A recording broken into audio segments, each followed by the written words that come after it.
Good morning. Welcome back to the Broadcast Retirement Network. I'm Jeff Snyder. This is BRN AM for Monday, July 19th, 2021. And our top story today, a cure for financial sickness. Well, joining me now to discuss this and a lot more is George Grombacher. He's Chief Community Officer from Money Alignment Academy, and he's also a retirement plan advisor. George, it's great to see you. Thanks so much for joining us on the program this morning. Always great to be here, Jeff. Thanks for having me. Yeah, it's great. And I left out all the ancillary titles, the important titles like podcaster extraordinaire of multiple podcasts.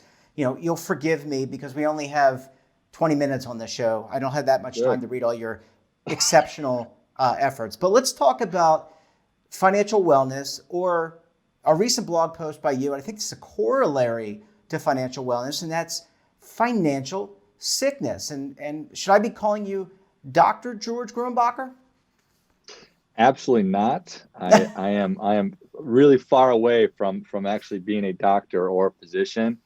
But yes, I love that there are a lot of people working on big problems. And the reality that we as Americans are not awesome at money is a big problem. So more people working on financial wellness and focusing on that and talking about that, I think that that's all for the better. That being said, sometimes it gets this sort of greenwashing effect where all of a sudden my old mutual fund is now an ESG or impact mutual fund, even though we didn't really change it that much. And so a little bit of some of the financial wellness out there got under my skin, just being honest. And I thought, what are we really doing here? Is this really financial wellness? Do we need a vitamin that it's going to make me well? Or is this more of a sickness and I need a painkiller or some kind of an intervention? So when it comes to, I get the analogy and I like the analogy. When you look at some of I want to get to treatment in the next segment, but let's talk about the diagnosis, and let's talk about what happened during the pandemic, because we actually saw people save a bit more during the pandemic. Those that could, by the way, because it's definitely bifurcated depending on your socioeconomic position, how much money you have, whether or not you kept your job, all that kind of stuff. But what's your takeaway, George, from the savings rate that kind of went up? Is that sustainable, and does that help with financial sickness and maybe wellness? Yeah, I think that anytime people receive more money, that's probably going to have a momentary bump onto things, right? Like, if you give me money, I'm going to have more of it until I decide to put it back out in the world in whatever fashion I see fit. So has the pandemic changed behaviors? I really hope that it has. I've been super focused on making myself stronger, and that's in every aspect of life. And I've been talking a lot about that. How can I become financially stronger, physically more resilient, mentally more resilient, all of these things? And I think that there have been a lot of people talking about that. I think it's nothing but a good thing. But you bring up a really important point, that there's a lot of folks out there who did suffer even more so during the pandemic. And that's sort of the reality and one of the big challenges of financial wellness, or just the financial industry in general, is how can we serve so many different kinds of people, so many different stages and seasons of life, and do that effectively.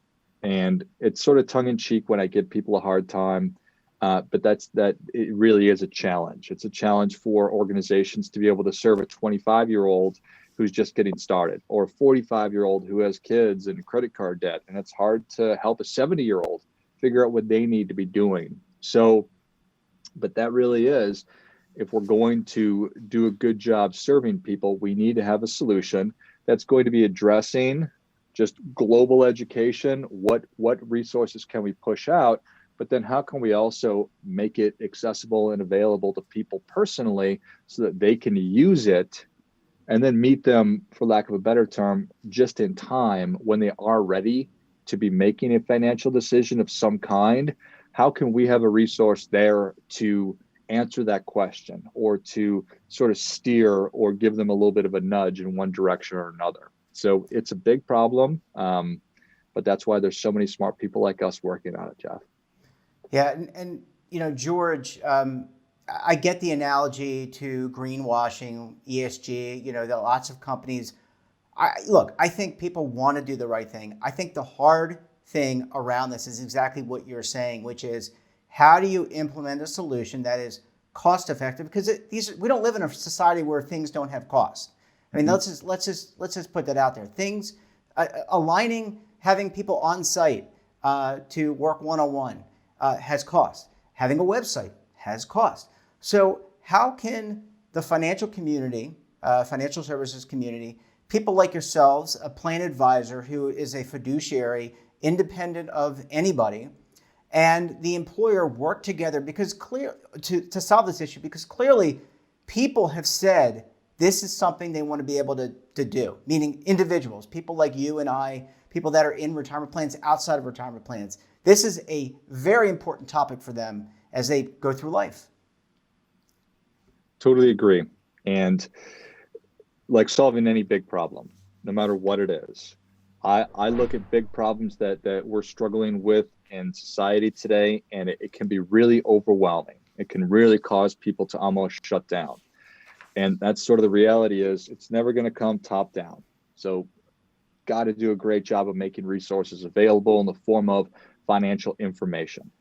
Financial information, it's great, but it is free on the internet, so people can get that. But that's what we need to produce as an industry, is enough information, which is probably already in existence, where it's going to meet the needs of that diverse group that we went through a minute ago. But that's going to be incumbent on the actual plan advisor, the financial advisor, the financial wellness provider, and the company itself, the plan sponsor, to roll their sleeves up and really get to work on, let's put together an actual strategy for what we're going to do. That's not necessarily a buzzword, but let's put some thought into that. We've noticed or realized that we have a problem with our employees not doing well financially. What can we be doing over the next year, 2 years, 3 years? And then really break that out over a quarterly basis, figure out what the resources are that are available, because they're considerable. And you can do that. It is possible to do that without spending a ton of money. It's going to take extra time, but those are the choices we have, right? We all have the same amount of time. We have a similar amount of attention, I suppose, but we don't all have the same amount of money and resources. So the resources we do have, how can we make sure that we're capitalizing on that? But the through line on all of it is the desire to want to work hard at this. It's the desire to want to put in some kind of a program or a strategy. I think that's really the starting point. Yeah.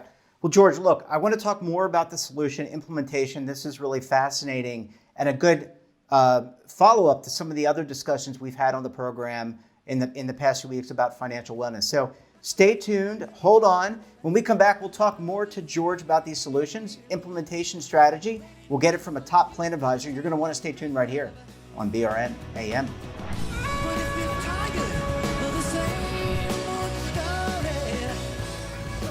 Imagine a new television network that will make you richer, healthier, and in control of your financial future.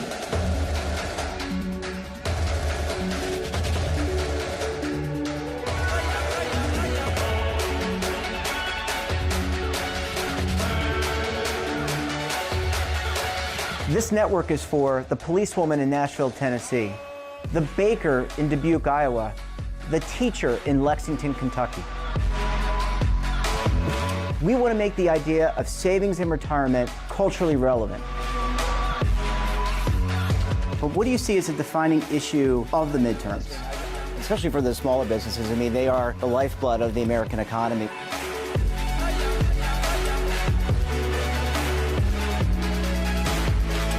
Featuring exclusive interviews, current affairs, and docuseries.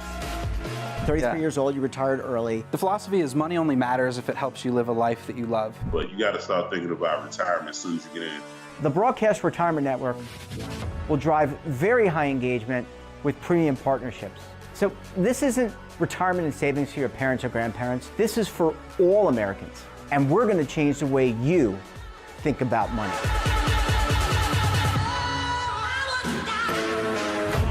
Welcome to the next frontier of retirement and savings. This is BRN the Broadcast Retirement Network.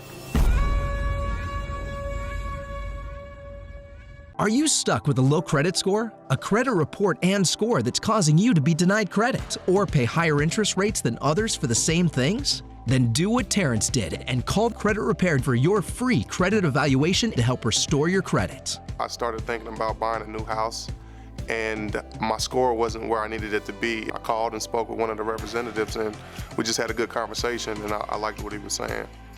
Just one call for his free credit evaluation was all it took to start back on the track to repairing his credit. I'm seeing the deletions and I'm getting the report, so I know something's being done.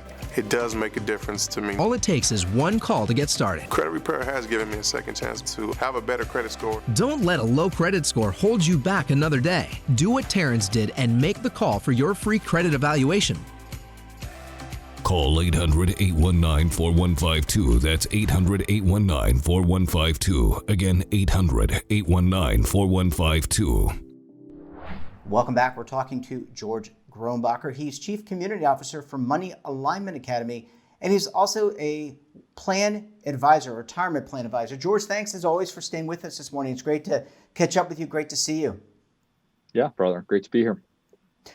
So, George, we were talking about solutions, and I like how you lay out. No, Rome wasn't built in a day. It fell pretty quick, but it wasn't built in a day. These things take time. It's about decision points. You go into a committee meeting, and the committee decides, look, we have got to focus on managing debt, on emergency savings, retirement savings, healthcare and retirement.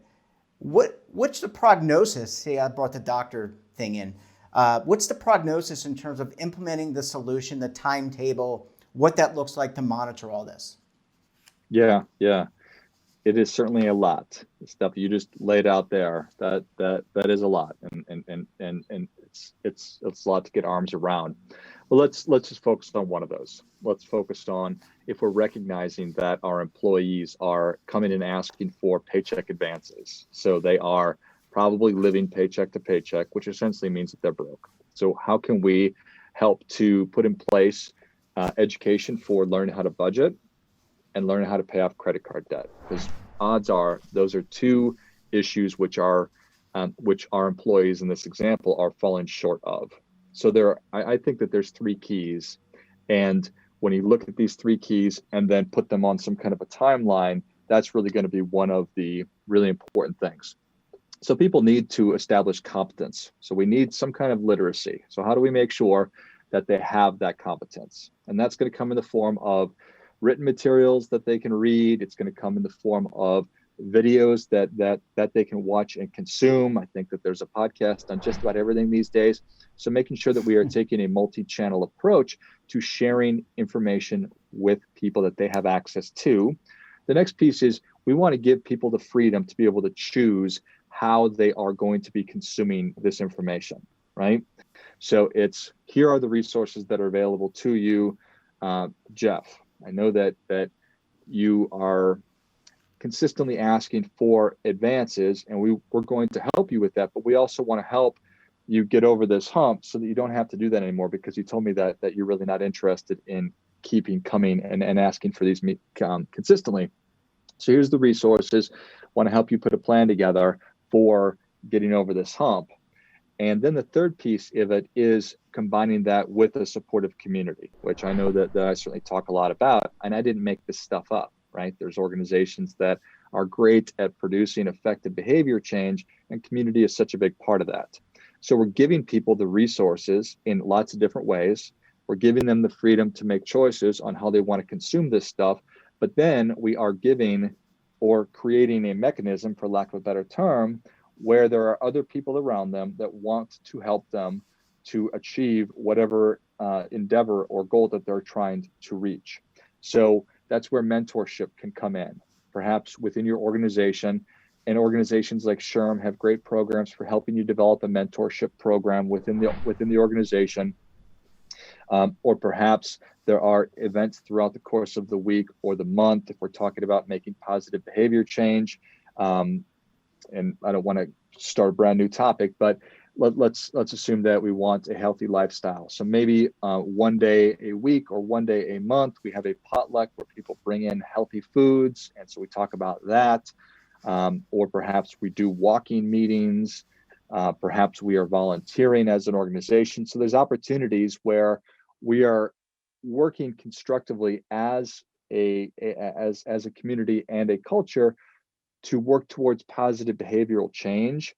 So we're not always just talking about money stuff. We're talking about getting better and supporting and helping one another when we need that, or we're talking about holding each other accountable when we need that as well. So those are three really key aspects. It's called self-determination theory. I didn't make this stuff up. So it's making sure that, again, people are competent, they understand, making sure that they have the autonomy to be making these decisions on their own, because we've all experienced trying to get people to do things when they're not interested in doing it. And then the last piece is that it's called relatedness, and it's really bringing it all together with a supportive community. George, I've got about 2 minutes left. My executive producer is yelling at me in the ear. But is this a kind of, from tactical or strategic point of view, let's talk tactics. Again, 2 minutes. Do you pick a topic each quarter to focus on, to benchmark? So you can't just cover emergency savings, managing debt, whatever, retirement savings, healthcare. That's a lot to unpack in a quarter, let alone a year. Is it, from a tactical point of view, better to just break it up and say, okay, we know that through employee surveys that people need to understand how to manage debt. They've told us that. So do you do it that way? Yeah, it is impossible as a human being to tackle every problem at the same time. And these days we have outside pressures, for better or for worse, saying that we should be focused on all of these things as well. Why aren't you guys focused on this? Why aren't you gals focused on that? Why isn't your organization focused on this other thing? So whatever that is, it is essential that as an organization, you make choices based on what your employees are telling you through employee feedback. Here are our priorities. Here are our priorities for the year, and here's how we're going to break those priorities up. So need to be intentional about this. Otherwise, the tail will be wagging the dog. Yeah. Well, George Groenbacher, it's a pleasure. We could go on. Look, this is a topic we're going to be covering, I guess, now until the end of time. Well, I mean, I won't be around for the end of time. But, we're going to be talking about this for a while. Great to see you. Thanks so much for joining us, and we look forward to having you back on the program again very soon. Thanks, Jeff. Thanks, George. Great to see you. Thanks for sharing your perspective. And that wraps up this episode of BRN AM. Have a topic of interest, someone you think we should talk to, drop us a line. And don't forget, for all the information in retirement, markets, technology, personal finance, so much more all in one place, check out today's edition of our daily newsletter, The Morning Pulse. We're back again tomorrow, so until then, I'm Jeff Snyder.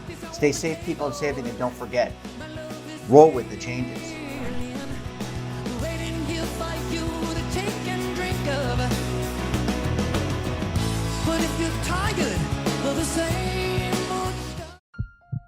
Are you being audited and do you owe the IRS $10,000 or more in back taxes? Is the IRS threatening to take more of your money? Don't fight the IRS alone. The Tax Doctor is here to help you negotiate your tax bill and reduce your stress. The IRS can freeze your assets and seize your bank accounts, but you can stop these IRS actions. The Tax Doctor will work with you using our years of experience to represent your case to help you get the best resolution under the IRS guidelines. Help is here to deal with the IRS to reduce your stress. We've handled thousands of cases, so we know what we're doing. If you owe $10,000 or more in back taxes, do not call the IRS alone. Call a Tax Doctor now for a tax emergency analysis. Call 800-224-6439.